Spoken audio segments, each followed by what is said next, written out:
رسول صلی اللہ علیہ وسلم نے ارشاد فرمایا کہ 3 جگہ جھوٹ بولنا حلال اور جائز ہے۔ اگر آپ پہلی بار میری ویڈیو دیکھ رہے ہوں گے تو میرے چینل کو سبسکرائب ضرور کریں اور ویڈیو کو لائک کریں۔ آئیے جانتے ہیں وہ 3 حدیث کون سے ہیں۔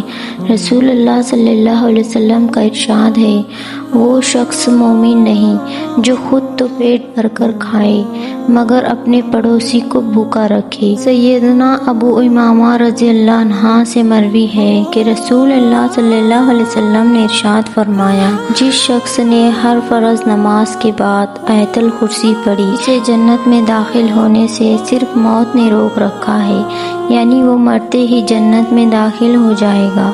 رسول اللہ صلی اللہ علیہ وسلم نے ارشاد فرمایا، صرف 3 جگہ پر جھوٹ جائز ہے اور حلال ہے۔ ایک یہ کہ آدمی اپنی بیوی سے بات کرے تاکہ وہ اس کو راضی کر لے، دوسرا جنگ میں جھوٹ بولنا، اور تیسرا لوگوں کے درمیان صلح کروانے کے لیے جھوٹ بولنا۔ اگر آپ کو حدیث سننا پسند ہے تو ویڈیو کو لائک کریں اور چینل کو سبسکرائب کریں۔ السلام علیکم۔